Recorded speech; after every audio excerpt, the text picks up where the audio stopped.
शङ्कराचार्यम् ईश्वरं बादरायणम्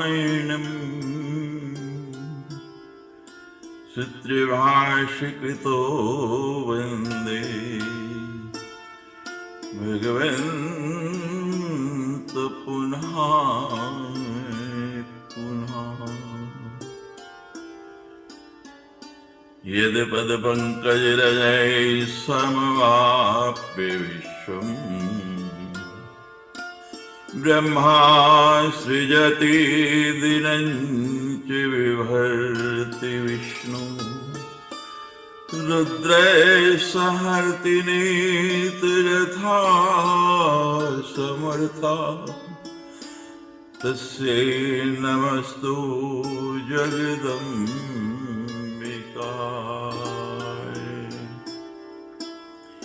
यस्य प्रभावमखिलं न हि वेदधाता न हरिर्षो न हि चेऽपि अनन्तः अंशांशका अपि ते किमुतन् देवा तस्यै नमस्तु जगदम्बिकाय। तस्यै नमोस्तु जगदम्बिकाय।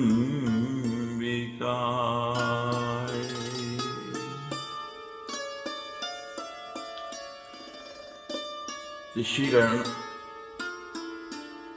कहने लगे, हे सूर्य, हे महाभाग, वसुदेव महाभागे कथं पुत्रं वाप्तवान् प्रसीनय कुत्र कृष्णेन ब्रह्मतान्वेषिते कथम् विधिना केन कस्माच्च देवी भागवतं श्रुतम् वसुदेवेन सुमते वद सूतकथामिमाम्।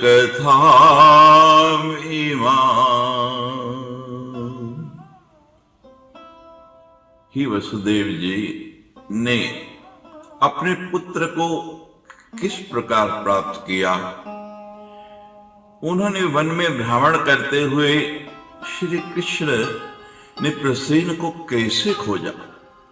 हे सूजी, हे सुमते, किस विधि से और किस प्रकार से वसुदेव जी ने श्रीमद् देवी भागवत पुराण का श्रवण किया, आप हम सबको ये बताएं। हम ये प्रसंग सुनना चाहते हैं।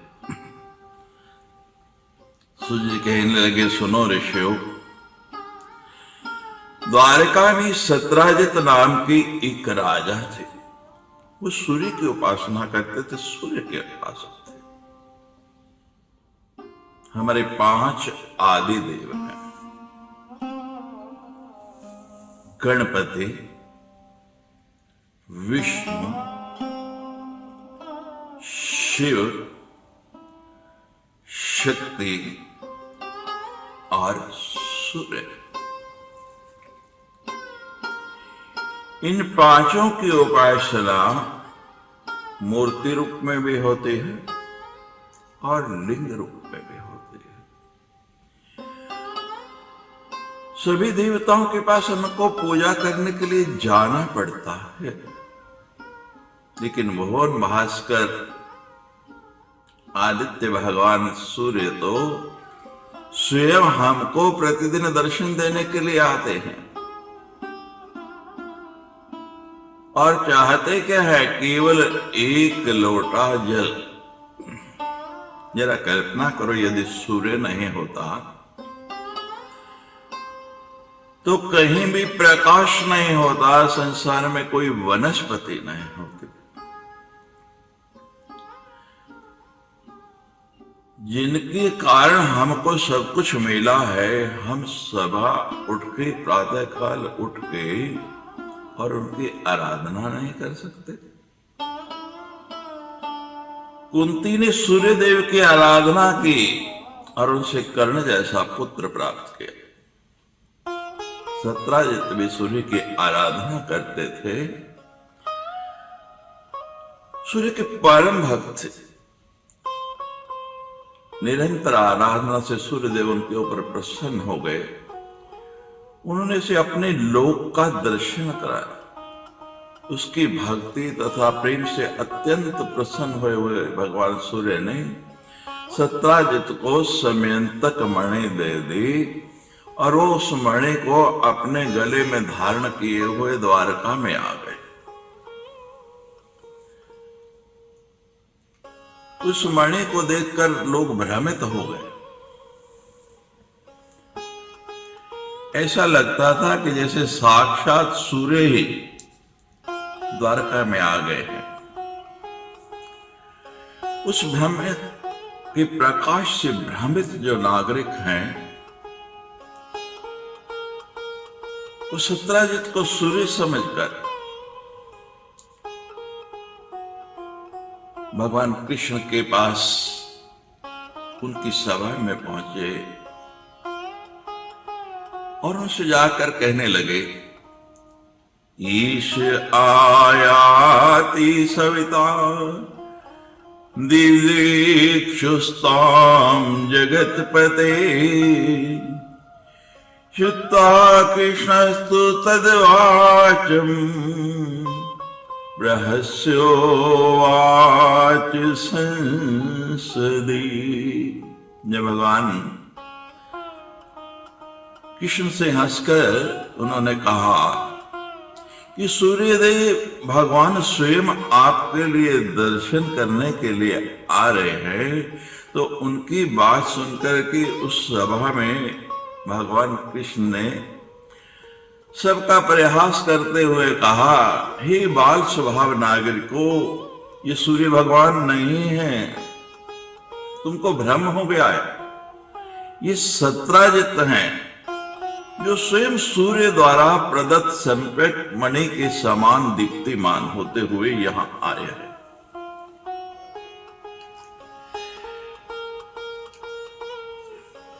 उन्होंने सत्राजित का स्वस्ति वाचन से ब्राह्मण को बुला के सम्मान कराया। भली भांति पूजा करके सत्राजित ने उस मणि को अपने घर में स्थापित किया। ये मणि जहां भी रहती है, वहां किसी प्रकार की महामारी, दुर्भिक्ष तथा उपसर्गकारी प्राकृतिक संकट का भय नहीं होता है। नैतत्र मानी दुर्भिक्षम न उपसर्ग भयम क्वचित यत्रस्ते श्रवणेर्नित्यम् अष्टभार सुवर्णदय।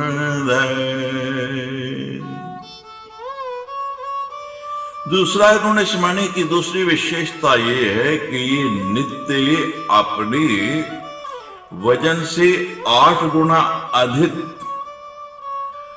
8 भार अधिक स्वर्ण देती है। यानी कि मणि अगर 1 तोले की है तो 8 तोले सोना आपको रोज मिल सकता है। अब सबकी इच्छा होगी ना कि यह मणि हमको मिल जाए। मिल सकती है, कठिन नहीं है। आप भी सत्राजित की तरह, कुंती की तरह भगवान सूर्य की आराधना करें, नित्य प्रति सूर्य को प्रणाम करें, नित्य प्रति उनको अर्घ्य दें, सूर्य मंत्र का जाप करें, 12 आदित्यों के नाम की माला करें।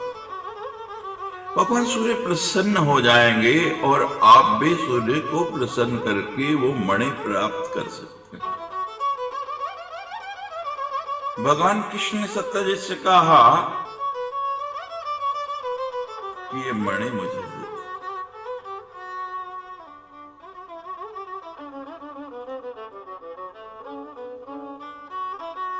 सत्यजित ने कहा कि भगवान आप और जो कहें वो तो मैं देने के लिए तैयार हूं, लेकिन ये मणि मैं आपको नहीं दे सकता।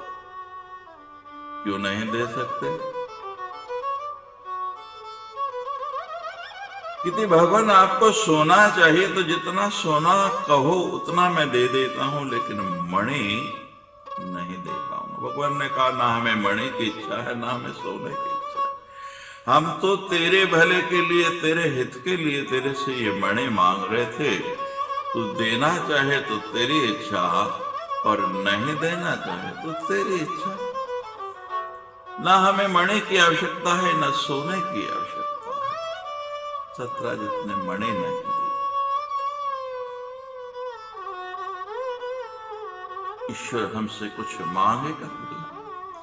जो सब कुछ देने वाला है वो कभी हमसे कुछ लेना चाहेगा? लेकिन हमारी वृत्ति ऐसी है, हमारी सोच ऐसी है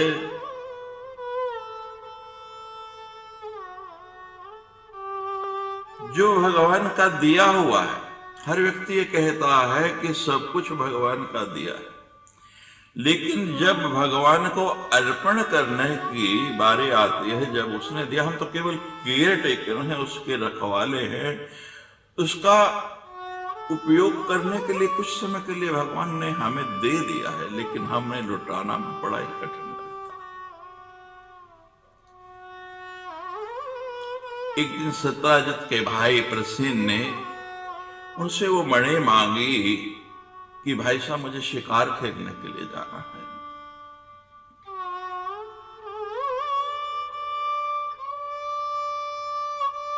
और मणि को गले में धारण करके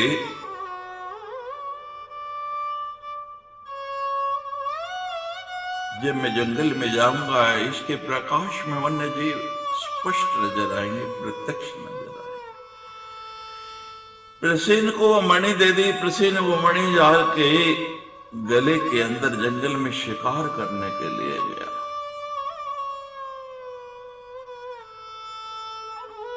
जंगल में जाकर मणि के प्रकाश में रात को देखा कि एक सिंह दूर से चला आ रहा है। निशाना लगाया और तीर छोड़ दिया उस सिंह के ऊपर, लेकिन निशाना चूक गया। सिंह ने वहीं से जवाटा मारा।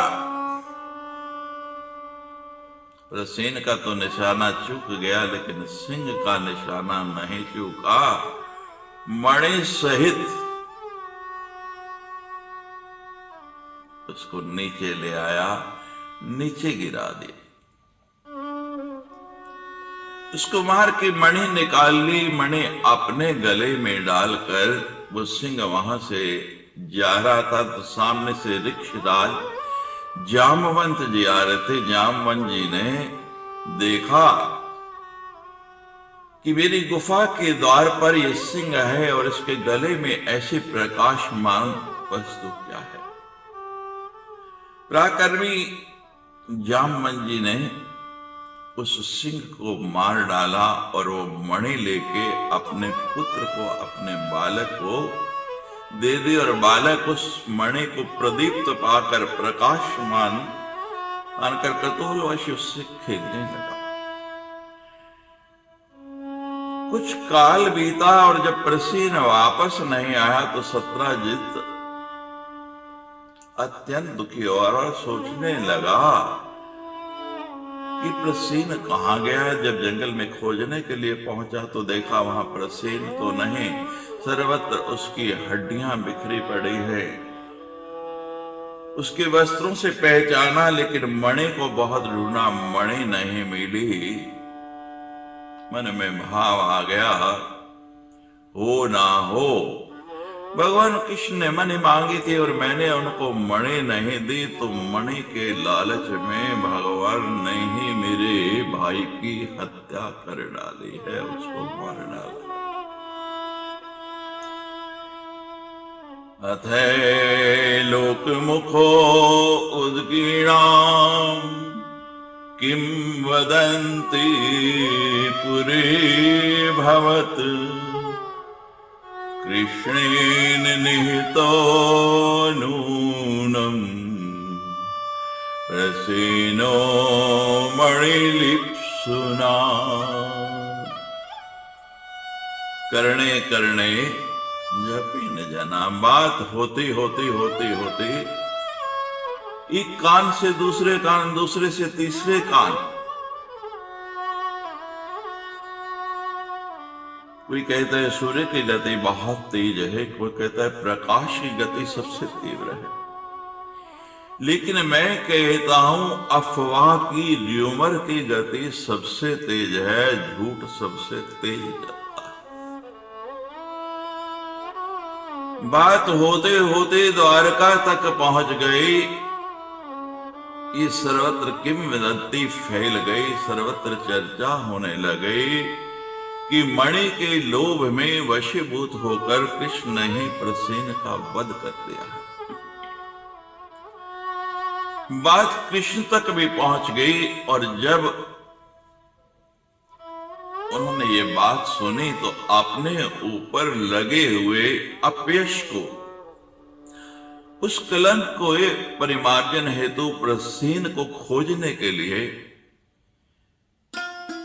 माष्टो ततस्य पदवीं पुरो को भासिहागम। भगवान ने उस जगह जहां प्रसेन मारा गया है वहां के लिए प्रस्थान किया कि मैं अपने ऊपर लगा हुआ ये मिथ्या लाछन जो है इसको कैसे दूर करूं। भगवान वन में पहुंच गए। जहां प्रसेन मारा गया था, अन्वेषण किया, खोजा, ध्यान से देखा तो उसके पास सिंह के पैरों के निशान नजर आए। भगवान उन पांवों का पीछा करते करते उन पगों का, उन चिन्हों का अनुसरण कर कुछ दूर जाने के बाद सिंह के पांवों के निशान गायब हो गए। भगवान ने फिर ध्यान लगा के देखा तो वहां पर महाराज जी एक वृक्ष के पांव के निशान नजर आए। भगवान उन्हें खोजते खोजते खोजते खोजते चले गए तो जाकर देखा कि एक गुफा के पास जाकर वो निशान भी लुप्त हो गए। भगवान ने कहा हो ना हो, जिसने मणि का हरण किया है वो इस गुफा में ही छिपा है। भगवान ने द्वारकावासियों से कहा कि तुम यहीं ठहरो और मैं अंदर जाकर के मणि खोज के आता हूं। द्वारका वाले जितने भी भगवान के साथी थे वो बाहर खड़े रहे और भगवान गुफा के भीतर प्रविष्ट हो गए। वहां पहुंचने पर कृष्ण ने उस ऋक्षराज के पुत्र को मणि धारण किए हो।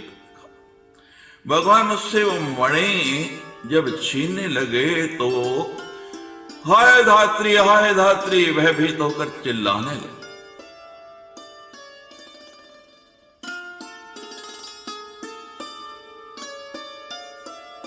उसकी आवाज सुनकर जामवंत तुरंत वहां आ गए और वो अपने पूर्व स्वामी रामावतार में जिनका साथ उन्हें दिया उनके साथ युद्ध करने लगे। एवं त्रिनवरात्रं तु महायुद्धं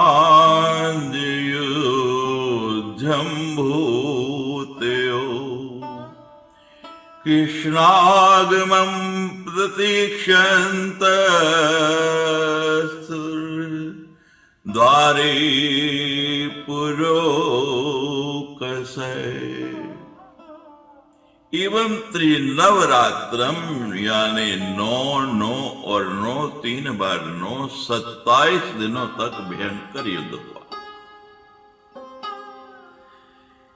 राम और रावण का युद्ध 9 दिन हुआ। महाभारत का युद्ध 18 दिन हुआ और भगवान कृष्ण और जामवंत का युद्ध 27 दिन। तीनों में 9 संख्या आई है। राम रावण 9, महाभारत 18, 8 और 1 9। ये 27, 7 और 2 9। 9 के अंक का बहुत महत्व है। नवरात्र है। 9 की संख्या ऐसी है जिसे पूर्ण संख्या माना गया।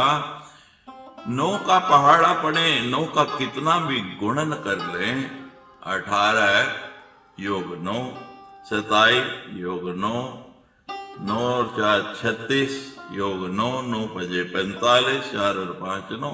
जितनी आपकी क्षमता है योग 9 आएगा। ये अविभाजित होने वाली संख्या नहीं है। इसीलिए नवरात्र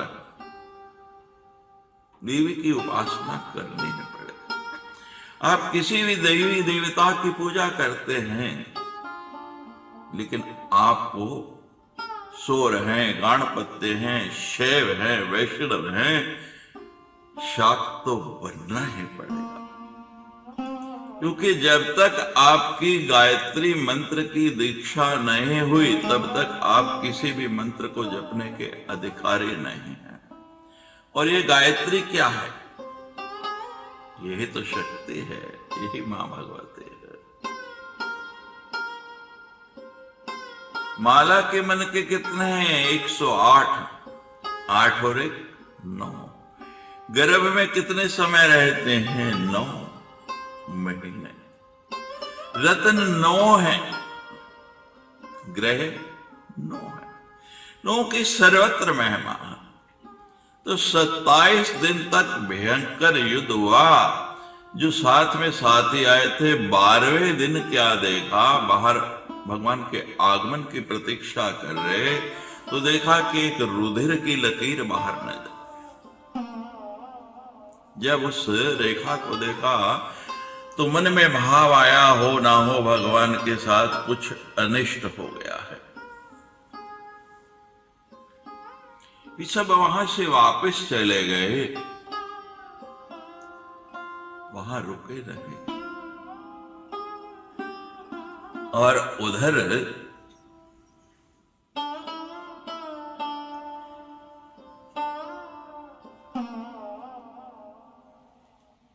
जब महाभाग जी ने, वसुदेव जी ने अपने पुत्र का ये समाचार सुना कि भगवान का कोई खबर नहीं है, बड़े दुखी हुए, शोक से मूर्छित हो गए। सोचने लगे कि मेरा कल्याण कैसे हो, किस प्रकार से मेरा कल्याण हो। उसी समय ब्रह्मलोक से देव ऋषि नारद जी नारायण नारायण नारायण करते हो वसुदेव जी ने प्रणाम किया हाथ जोड़ के। देव ऋषि नारद जी ने उनका कुशल किहेम पूछा। नारदो नामयं पुष्ट्वा वसुदेव महामतिम् पप्रच्छ च यदुश्रेष्ठम् किं चिन्तयसि तद् वद। हे वसुदेव जी, मुझे अब ठीक नहीं लग रहे हैं, कुछ चिंतित लग रही है, मन में कोई दुविधा है, मन के अंदर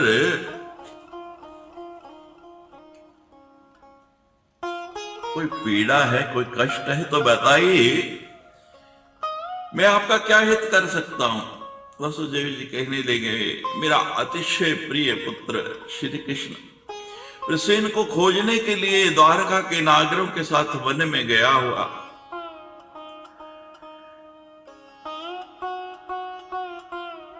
एक गुफा में प्रवेश किया और नागरिकों को द्वार पर ही छोड़कर स्वयं गुफा के अंदर चला गया। बहुत दिन व्यतीत हो गए, लेकिन मेरा वो पुत्र अभी तक नहीं लौटा है, जिससे मैं चिंतित हूं। नारद जी, आप तो सब जानते हैं कैसे एक एक करके 6 पुत्र मारे गए, सातवें का संकर्षण हो गया और बड़ी कठिनाई से आठवां पुत्र बचा। अब वो भी इतने दिनों से गायब है। क्या क्या कष्ट से हमने मथुरा में, वृंदावन में, अब द्वारका में आकर कुछ दिन शांति से रह रहे थे, लेकिन यहां भी कष्टों ने, दुविधाओं ने मेरा पीछा नहीं छोड़ा। कोई ऐसा उपाय, कोई ऐसा साधन बताइए नारद जी कि मैं अपने पुत्र को प्राप्त कर सकूं। नारद जी कहने लगे, पुत्र प्राप्ते यदुश्रेष्ठ देवीम आराध्यम्बिकाम्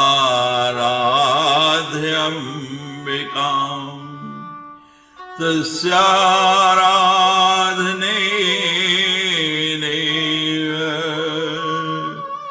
सद्य श्रेयो ह्याप्यसि। हे यदुश्रेष्ठ, यदि आपको पुत्र प्राप्ति करनी है, उसको पुनः प्राप्त करना है, तो आप अंबिका देवी जगदंबिका की आराधना कीजिए। उनकी आराधना से शीघ्र ही आपका कल्याण होगा। वसुदेव जी कहने लगे, भगवान का ही सा देवी, भगवान का ही सा देवी, किम प्रभावा महेश्वरी, कथमाराधनम तस्या देवऋषे कृपया वद। ही भगवान, ही नारद जी, वो देवी कौन है, वे महेश्वरी किस प्रकार के प्रभाव वाली हैं तथा उनकी आराधना किस प्रकार से की जाती है, मुझे ये बताएं। हे देवऋषि, कृपा करके मुझे इसकी सारी जानकारी दें। नारद जी कहने लगे, वसुदेव महाभाग क्षीण संक्षेप तो मम दिव्या महात्म्यमतुलम् को वक्तुम विस्तरात् क्षमे। या सा भगवती नित्या सच्चिदानंद रूपिणी परात् परा देवी व्याप्तम इदं जगत्। ही नारद जी, ही महाभाग वसुदेव जी, देवी के अतुलित महात्म्य का विस्तार पूर्वक वर्णन करने में कौन समर्थ है। कोई भी उसको महिमा को कह नहीं सकता है, लेकिन फिर भी मैं संक्षेप में आपसे कह रहा हूं, आप उसे सुने।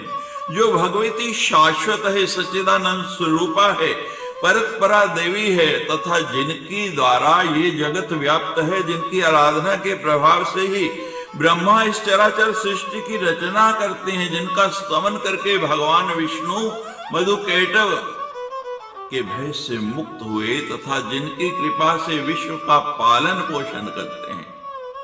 यथा राजतो ब्रह्मा सृजति चराचरम् यां च स्तुत्या विनिर्मुक्तो मधुकैटभजाद्भयात् विष्णुरे कृपयात्मा विश्वं विरतिं भगवादिकम् रुद्रै सहरते यस्यै कृपापांग निरीक्षणात् संसार बंधु हेतुर्यासैव मुक्ति प्रदावने सा विद्या परमा देवी सेव सर्वेश्वरी।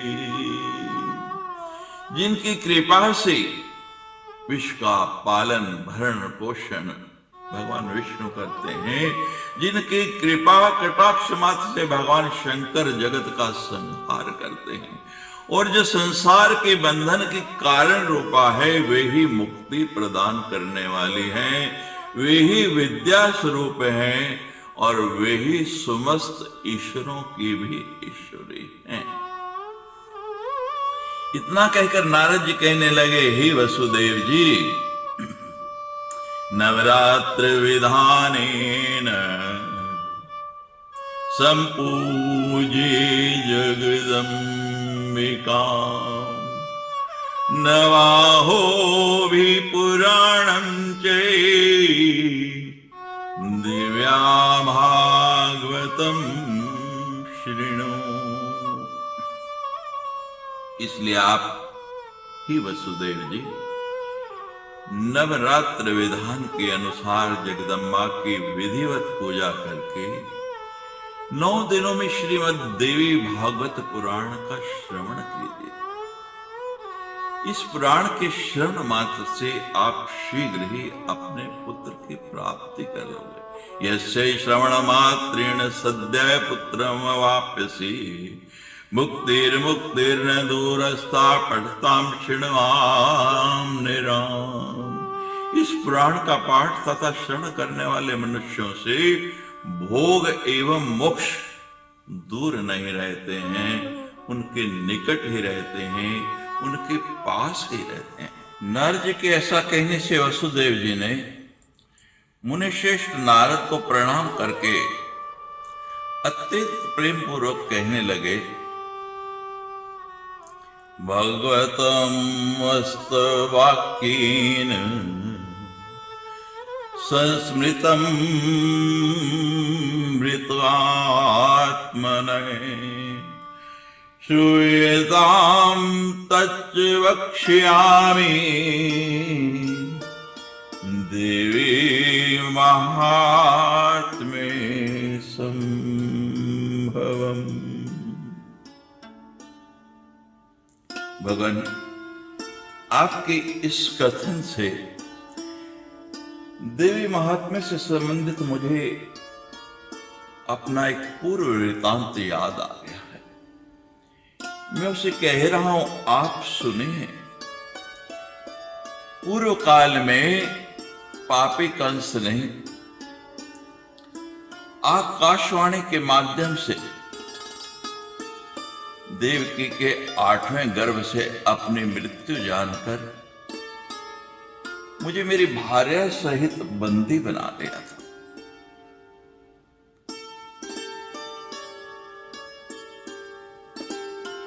उस पापी कंस के द्वारा मेरे 6 पुत्र मार डाले गए। मेरी निर्दोष भार्या देवकी अत्यंत शोकाकुल हो गई, दिन रात दुखी रहने लगे। एक दिन गर्ग मुनि आए। तदाहम गर्गमाहुये मुनिम नत्वाभिपूज्यते नवेद्य देवकी दुःखम मोचम पुत्र कामया। उन गर्ग मुनि का अभिवादन पूजन करके पुत्र प्राप्ति की कामना से मैंने उनको देवकी का दुख बता करके कहा, हे भगवान, हे दया सिंधो, हे मुनिवर, आप यदुकुल के गुरु हैं, कोई ऐसा उपाय बताइए, कोई ऐसा साधन बताइए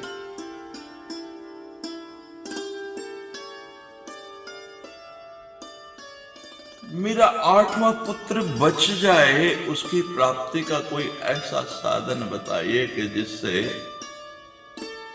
कंस उसका वध नहीं कर पाए। जब इतनी बात कही तो दया निधान गर्ग जी ने प्रसन्न होकर मुझसे कहा, वसुदेव महाभाग, वसुदेव महाभाग, शृणु तत्साधनं परम। हे वसुदेव जी, आप उस सर्वश्रेष्ठ साधन को सुनिए जो भगवती अपने भक्तों का विनाश कर देती है। आप उन कल्याणकारिणी देवी की आराधना कीजिए, उनकी आराधना से शीघ्र ही आपका कल्याण होगा, क्योंकि उनकी आराधना से व्यक्ति की समस्त समस्याएं पूरी होती हैं, सब समस्याएं दूर हो जाती हैं। यदा आराधनते सर्वे सर्वान् कामनावाप्नुयुः न किंचित दुर्लभम लोके दुर्गा अर्चनम वताम नृणाम। दुर्गा की उपासना करने वाले मनुष्यों के लिए संसार में कुछ भी दुर्लभ नहीं रहता है। जब गर्ग मुनि जी ने ऐसा कहा तो मैं प्रसन्न हुआ। अपनी पत्नी के सहित सदगुरुदेव के चरणों में प्रणाम करने लगे। हम दोनों ने प्रणाम करके श्रद्धा पूर्वक हाथ जोड़कर उनसे कहा, हे भगवान, हे करुणा सागर, यद्यस्ति भगवान प्रीतिर्मयि करुणा निधे तदा गुरो मदर्थे तम समराधे चंडिका। हाथ जोड़कर कहा, हे सदगुरु, हे मेरे भगवान, आप देख रहे मेरे हाथों में हथकड़ियां हैं, पैरों में बेड़ियां हैं। इन जेल की मोटी मोटी शिक्षों के बीच में मैं बंद हूं। मैं किस प्रकार वो साधन करूं, मेरे लिए संभव नहीं। हे गुरुदेव, जैसे दशरथ के लिए उनके गुरु वशिष्ठ जी ने यज्ञ किया और दशरथ को संतान प्राप्ति हुई, इसी प्रकार आप भी मेरे निमित्त यज्ञ कीजिए। हे गुरुदेव, मेरा ये साधन कीजिए, क्योंकि मैं तो जेल में रहते हुए कुछ कर नहीं सकता। निरुद्ध कंस गेहम न किंचित कर्तुमुत्सहे अतस्तमेव दुःखो धर्मा धुर्महामते। आप इस दुख के सागर से मेरा उद्धार कीजिए। जब वसुदेव जी ने ऐसी प्रार्थना की तो गुरुदेव ने कहा कि मैं निश्चित रूप से तुम्हारे लिए ये यज्ञ करूंगा, मैं तुम्हारा कल्याण करूंगा। मेरे द्वारा प्रीति पूर्वक प्रार्थना किए जाने के बाद गर्ग मुनि देवी की आराधना की इच्छा से ब्राह्मणों के साथ विंध्य पर्वत पर चले गए। वहां जाकर जप एवं पाठ में तत्पर रहते हुए गर्ग मुनि ने जगत की उस मातृ स्वरूपा और भक्तों की कामनाओं को पूर्ण करने वाले भगवती की आराधना की। 9 दिन तक ये सुंदर अनुष्ठान चला। ततै समाप्ते नियमे वागुवाचा शरीरिणी प्रसन्नाहं मुने कार्य सिद्धि तब भविष्यति। जब पूजा आदि अनुष्ठानों की समाप्ति के बाद आकाशवाणी हुई, यही मुनि में प्रसन्न हो गई हूं। तुम्हारी साधना से, तुम्हारी पूजा से, तुम्हारे इस अनुष्ठान से मैं अति प्रसन्न हूं, और जो भी कामना तुमने मन में धारण की है वो निश्चित रूप से पूरी होगी, तुम्हारे कार्य की सिद्धि होगी। उभार हरणार्थाय मया संप्रेरितो हरि वसुदेवस्य देविक्यां संशादेव तिष्ठि।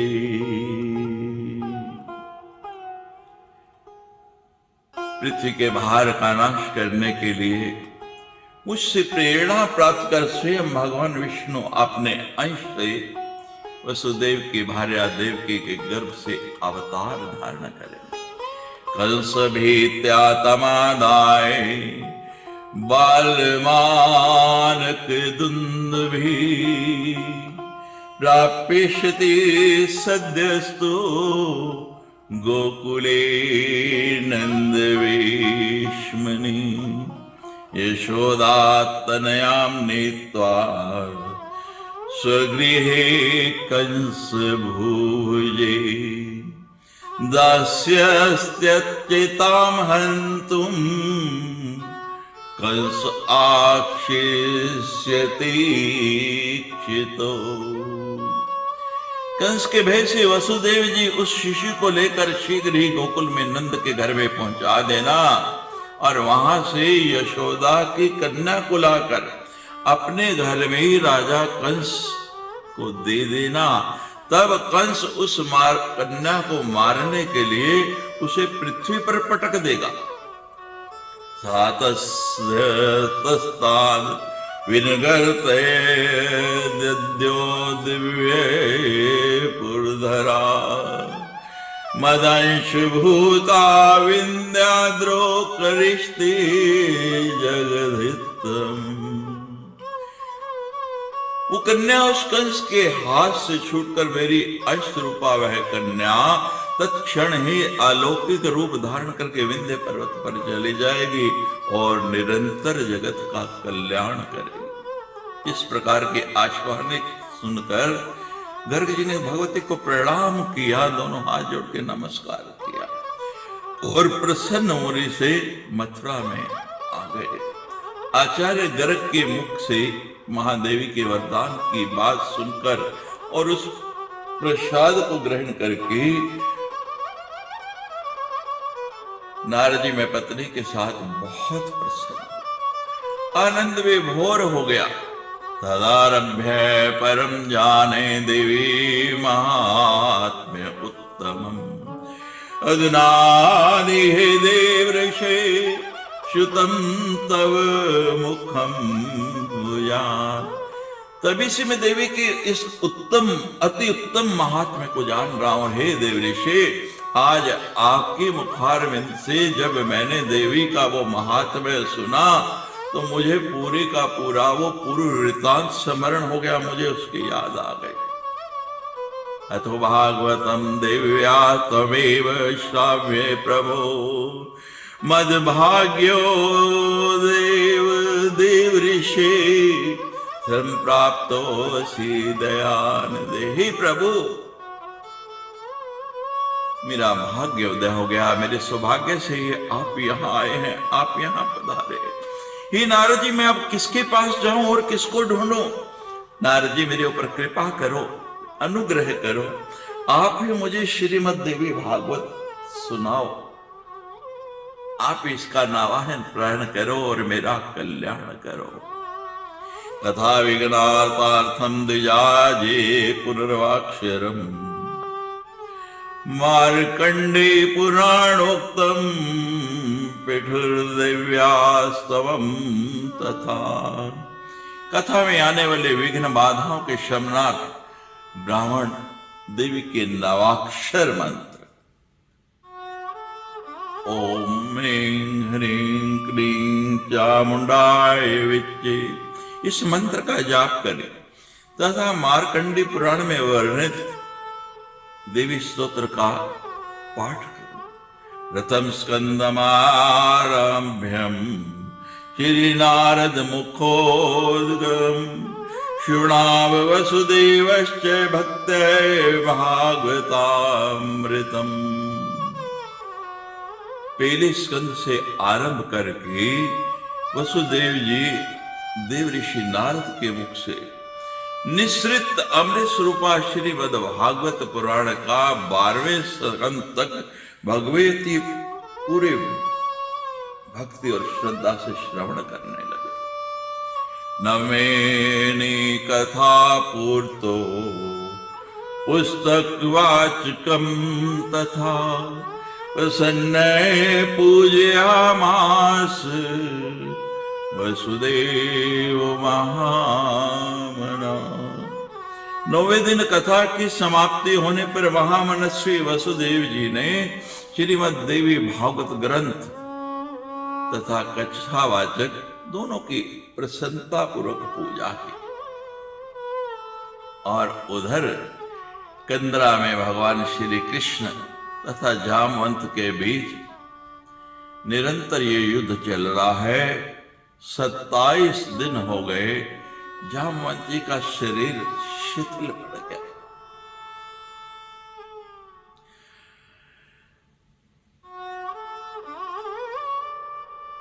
ऐसा कौन है जो 27 दिन हो गए मेरी भुजाओं में इतना बल है? पूर्व काल का स्मरण आ गया।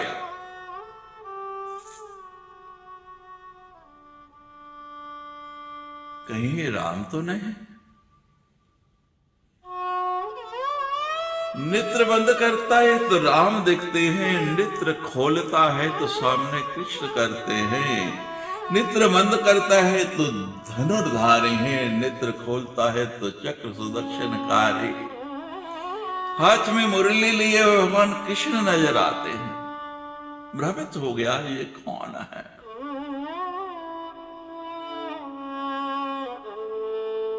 अज्ञान का पर्दा हटा,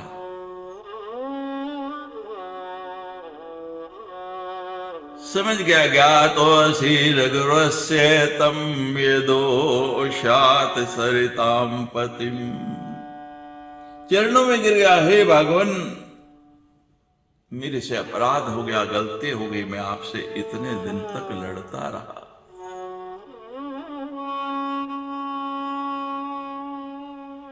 मेरा अपराध क्षमा।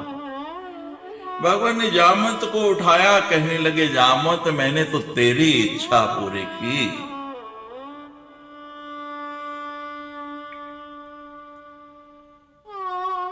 जामवंत कहते मेरी इच्छा?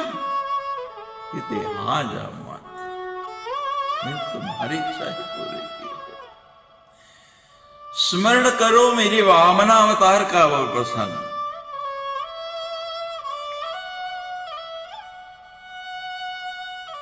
जब भगवान ने वामनावतार में अपना विस्तार किया, वो विराट रूप बनाया, तो उस समय जामवंत जी कहते कि कोई ऐसा योद्धा मिले ना तो लड़ने का मजा आ जाए, आनंद आ जाए। भगवान ने कहा कि मैं रामावतार में तो तुम्हारी इच्छा पूरी नहीं कर सकता था, अब कृष्ण अवतार में मैंने वो तुम्हारी इच्छा पूरी कर दी। मिलिबांधत प्रभु बाड़ियो, सूतन वर्णिन जाई, वै हरि तह दीनी, सात प्रदक्षिणी धाय।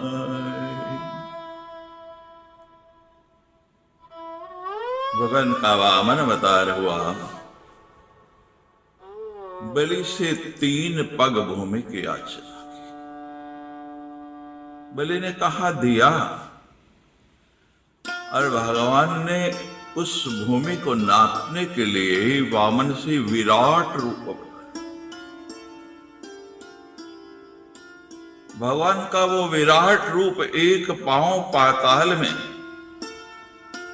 दूसरा आकाश में, एक में धरती नाप दी सारी, दूसरी में आकाश पाताल नाप दिया, और तीसरा पांव जो है भगवान कहते हैं बलि बता वो कहां रखूं, मैंने तो सब कुछ ले लिया, सब कुछ नाप लिया। बलि कहता है भगवान सब कुछ नहीं, अभी बहुत कुछ बाकी है।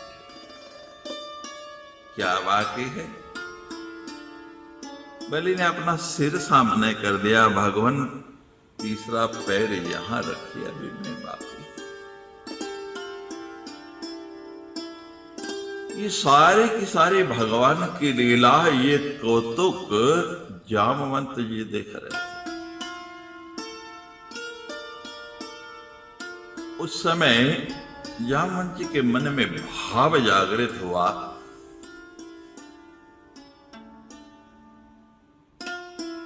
कि काश कोई ऐसा योद्धा मिल जाए तो सच में लड़ने का मजा है। भगवान तो घट घट के जानते हैं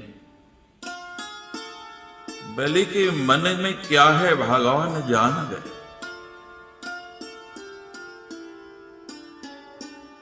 अब उसमें लड़ तो सकते नहीं थे। बलि ने क्या किया, किष्किंधा कांड के अंतिम दोहे में आया है, बलि बांधत प्रभु बाड़े, उसको तो वर्णन ना जाए।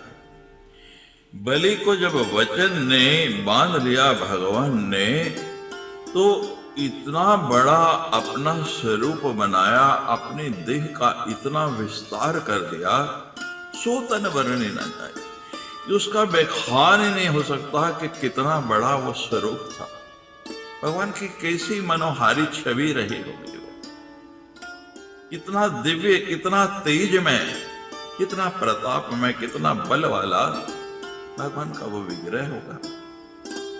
अब उस समय लड़ तो नहीं सकते थे, तो जामवंत जी ने क्या किया कि बड़ी तेजी से दौड़े और भागते भागते 1 2 3 4 5 6 7 परिक्रमा लगा दी। अब भगवान का जितना विराट स्वरूप है, एक पांव पाताल में है, दूसरा पांव आकाश को छू रहा है, तो कितना बड़ा और कितना विस्तृत वो रूप होगा, और एक एक परिक्रमा करने में कितना समय लगा होगा। तो बलि ने वो 7 परिक्रमाएं की और उनके मन का जो भाव था भगवान ने पढ़ लिया। रामावतार में भगवान व्यस्त रहे और उनकी सेवा में रहे, तब भी पूरा नहीं हो सका। और अब कृष्ण अवतार में भगवान बलि को कह रहे हैं कि मैं तुम्हारी वही इच्छा पूरी कर रहा हूं, उसी के कारण तुम्हारा और मेरा युद्ध हुआ है।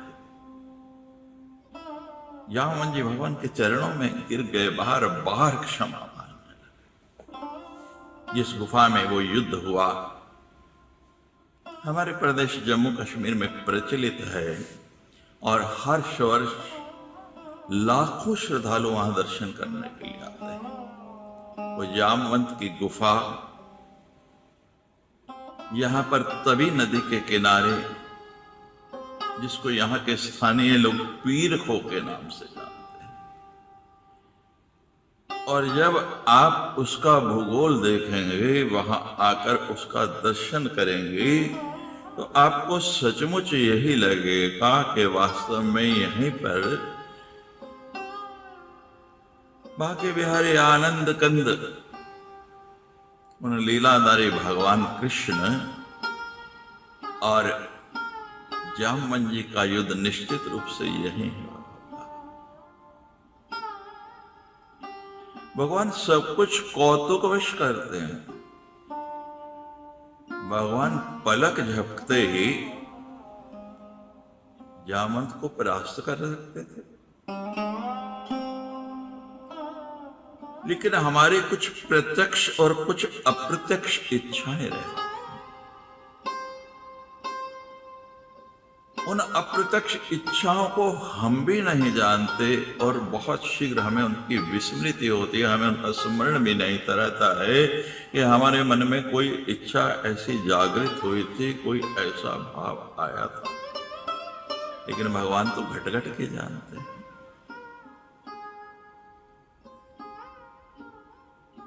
और भगवान प्रयास करते हैं कि देर सवेर कभी ना कभी, कभी ना कभी आपकी उस इच्छा को पूर्ण करें। भगवान पे भरोसा रखिए, अपना विश्वास दृढ़ रखिए, भगवान में प्रेम करते रहिए, उनसे प्रीति बढ़ाते रहिए। जब उचित समय आएगा, जब वो योग आ जाएगा, तो भगवान निश्चित रूप से आपकी वो इच्छा जरूर पूरी करेंगे। सेवासी भगवान कृष्ण मनोरात्यं क्षमस्व भो, ब्रूहि यत् करणीयं मे, मृत्योऽहं तव सर्वथा। हे श्री कृष्ण, आप ही राम हैं, मेरी धृष्टता को क्षमा करें, मैं आपका सर्वथा सेवक हूं। अतएव मेरे योग्य जो भी कार्य हो उसके लिए मुझे आदेश दीजिए। जामवंत का जब ऐसा कहा तो जगतपति श्री कृष्ण बोले, हे ऋक्षराज, मणि प्राप्त करने के लिए हम लोग इस कंदरा में आए हैं, मेरे ऊपर मिथ्या लांछन लगा है। ऋक्षराज तथा प्रीत्या कन्याम जामवंती निजाम, ददौ कृष्णाय संपूज्य सम्यंतक मणिम तथा।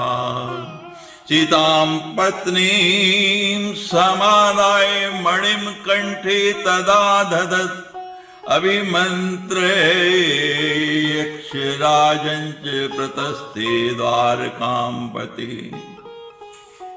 यक्षराज जामन जी ने श्री कृष्ण की विधिवत पूजा की, स्यमंतक मणि दी तथा अपनी पुत्री जामवंती को भी उन्हें प्रसन्नता पूर्वक अर्पण कर दिया। भगवान कृष्ण ने जामवंती को पत्नी के रूप में अंगीकार करके मणि को गले में धारण कर लिया और जामवंत से विदा लेकर वे द्वारकापुरी के लिए प्रस्थान कर गए। उधर द्वारकापुरी में उदार हृदय श्री वसुदेव जी ने श्रीमद देवी भागवत पुराण का बड़ी श्रद्धा से श्रवण किया। आज पूर्ण होती हो रही है, कथा पूर्ण हो रही है। यज्ञ किया, हवन के बाद ब्राह्मणों को भोजन करा रहे हैं, कन्या पूजन कर रहे हैं, नाना विधि दक्षिणाओं से उन्हें संतुष्ट कर रहे हैं और ब्राह्मण आशीर्वाद देने लगे। आशीर्वाचम प्रेंजुना द्विजायत समय हरि आज गाम क्षणे तस्मिन् पतन्यासहि मणिं ददत्। और चमत्कार हो गया, जिस समय वो ब्राह्मण आशीर्वाद प्रचार कर रहे हैं उसी समय भगवान श्री कृष्ण मणि को गले में धारण किए और जामवंती के साथ मटकते हुए वहां आ पहुंचे। मार्या सहितम कृष्णम वसुदेव पुरोगमा दृष्टा हर्षिषु प्रणाशा समवापु पुरामदम। मार्या सहित भगवान श्री कृष्ण देखकर वसुदेव जी की आंखों से हर्षातिरक आंसू हो गए। वो आंखें गंगा जमुना बहाने लगी, परम आनंद में मगन हो गए। देव ऋषि नारद भी कृष्ण जी के आगमन से हर्षित हुए। उन्होंने वसुदेव जी कृष्ण जी से प्रणाम करके विदा ली और ब्रह्म सभा के लिए प्रस्थान किया। हरि चरितम इदम यत कीर्तितम दुर्यशोघ्नम् पठति विमल भक्त्या शुद्ध चित्ते शृणोति से भवति सुख पूर्णे सर्वदा सिद्धि कामो जगति ते वपुषोन्ति मुक्ति मार्गं लभे। जो मनुष्य निष्कपट भक्ति एवं शुद्ध हृदय से भगवान की इस विख्यात तथा कलंक नाशक चरित्र का पाठ एवं श्रवण करता है, वो पूर्ण सुखी हो जाता है। जगत में उसकी सभी कामनाएं पूर्ण हो जाते हैं और मृत्यु के बाद, मृत्यु के अनंतर वो मोक्ष पद को प्राप्त करता है। इसलिए श्रीमद् देवी भागवत का श्रवण करें। ये प्रथम महात्म्य आपको सुनाया, क्योंकि महात्म्य सुनने से उस पुराण के प्रति हमारी श्रद्धा बढ़ती है और जब श्रद्धा बढ़ती है तो कथा में निरंतर आनंद बढ़ता जाता है। बोलो सच्चे दरबार की जय।